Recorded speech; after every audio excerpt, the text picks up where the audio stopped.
नमस्कार दोस्तों, मैं हूं योगेश राणा और आइए बात करते हैं उत्तराखंड की। आज का सवाल यह है कि आखिर धन सिंह रावत के मंत्रालय से जुड़े विभाग में ही सबसे ज्यादा सवाल क्यों उठ रहे हैं। कांग्रेस के प्रदेश अध्यक्ष कर्ण मेहरा ने भी उन्हीं के विभाग पर सवाल या निशान लगाया है। उत्तराखंड का हेल्थ विभाग धन सिंह रावत के पास है और कांग्रेस के प्रदेश अध्यक्ष कर्ण मेहरा का कहना है कि प्रदेश सरकार के पास धार्मिक कार्यक्रमों में फूल बरसाने के लिए हेलीकॉप्टर तो है, लेकिन गंभीर बीमार की जिंदगी को बचाने के लिए हेलीकॉप्टर नहीं है।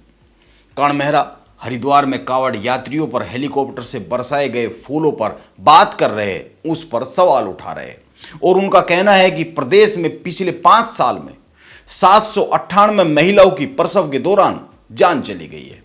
अगर इन महिलाओं को हेलीकॉप्टर के जरिए या किसी अन्य त्वरित सेवा के जरिए समय पर डॉक्टर मिल जाते तो शायद इन महिलाओं की जान बच सकती थी। इनमें से बहुत सारी महिलाओं की जान बच सकती थी। कर्ण मेहरा की बात पर कुछ आंकड़ों के जरिए बात की जानी चाहिए। वैसे तो हाल ही में उत्तरकाशी में 28 जुलाई को नवजात शिशु की कोख में मौत और 1 अगस्त को उत्तरकाशी के 9 गांव में गर्भवती महिला और बच्ची की मौत, 29 जुलाई को चंपावत में 1 महिला की मौत, और अगर गिनाने लगे तो ऐसी बहुत सारी घटनाएं हैं। आप बोलते चले जाइए, सूची बहुत लंबी बनती चली जाएगी। समय समय पर अखबारों में या फिर अन्य सूचना के माध्यमों के जरिए इस तरह की घटनाएं, इस तरह की जानकारी सामने आती रहती है। हालांकि जिन 3 घटनाओं की मैंने बात की है उनकी जांच के आदेश उसी समय दे दिए गए थे।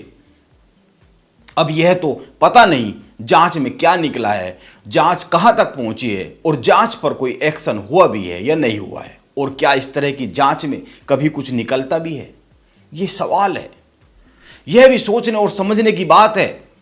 अभी 2 दिन पहले हिंदुस्तान अखबार ने एक खबर छापी है जिसमें बताया गया है कि पिछले 5 साल में उत्तराखंड के अस्पतालों में सुविधाएं बढ़ने के दावे हुए हैं। सुविधाएं बढ़ी है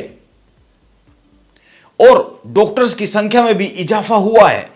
इसके पक्ष में आंकड़े भी है, लेकिन पिछले 5 साल में जब प्रदेश में मेडिकल से जुड़ी सुविधाएं बढ़ी है और फिर साधन बढ़े हैं, अस्पताल बढ़े हैं, तो फिर पिछले 5 साल में गर्भवती महिलाओं की मौत का आंकड़ा क्यों बढ़ा है? और कोई थोड़ा बहुत नहीं बढ़ा है। 2017 में गर्भवती महिलाओं की मौत का आंकड़ा 84 पर था और 2018 में अचानक से बढ़कर 172 हो गया। 2019 में 180, 2020 में 175 और 2021 में 187। छोटे से प्रदेश में यह आंकड़ा बहुत बड़ा है। ये आंकड़े हैं जो चिंता को दर्शाती हुई एक तस्वीर को पेश करते हैं और एक बात पर और गौर करने की जरूरत है, और वो यह है कि ये जो आंकड़े बताए जा रहे हैं यह मीडिया तक सूचना के अधिकार के तहत मिले हैं, उसके तहत पहुंचे हैं, यानी ये आंकड़े वो है जो सरकारी कागजों में दर्ज है। यह माना जाना चाहिए कि कुछ घटनाएं ऐसी हो सकती है जो सरकारी कागजों में दर्ज ना हो, क्योंकि हेल्थ विभाग खुद कहता है कि आज भी प्रसव के बहुत सारे मामले अस्पतालों तक पहुंचते ही नहीं है। कुल आंकड़ों में 16% ऐसी डिलीवरी होती है जिनकी जानकारी हेल्थ विभाग के पास नहीं होती है, यानी 100 में से 16 महिलाएं ऐसी होती है जिनको अस्पताल में लाया ही नहीं जाता है। इसीलिए यह जो आंकड़े सामने हैं पिछले 5 साल में 798 महिलाओं की मौत के, यह थोड़ा बहुत बढ़ ही सकते हैं। हकीकत में इससे कम होने का तो सवाल ही पैदा नहीं होता है। और गौर करने की बात यह है कि भाजपा की पिछली सरकार में भी हेल्थ विभाग धन सिंह रावत के पास था और इस सरकार में भी स्वास्थ्य मंत्री धन सिंह रावत ही है।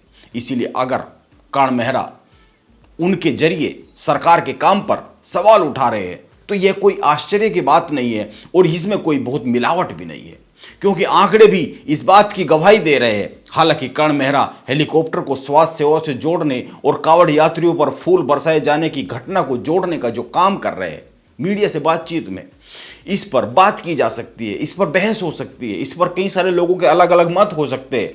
कांवड़ियों पर हेलीकॉप्टर से फूल बरसाने का काम साल में 1 बार किया जाता है और इस बार तो यह कई साल में किया गया है, क्योंकि कोविड के कारण कांवड़ यात्रा बंद थी। और दूसरी बात, कर्ण मेहरा को यह भी समझना चाहिए कि आज बहुत से लोग भाजपा को हिंदुत्व के नाम पर वोट कर रहे हैं। ऐसा हो सकता है भाजपा के कई काम से वो खुश ना हो, लेकिन भाजपा का विकल्प उनके पास नहीं है। इसीलिए वो भाजपा को वोट कर रहे हैं। और कर्ण मेहरा जब स्वास्थ्य सेवाओं में कमी की बात करते हैं तो वो विषय ही अपने आप में पर्याप्त है। उत्तराखंड के नजरिए से, उत्तराखंड को देखते हुए, उत्तराखंड की हर जनता के नजरिए से उसको कांवड़ यात्रा पर फूल बरसाने में दोष ढूंढकर बताया जाना बहुत हद तक मैं मानता हूं ठीक नहीं है।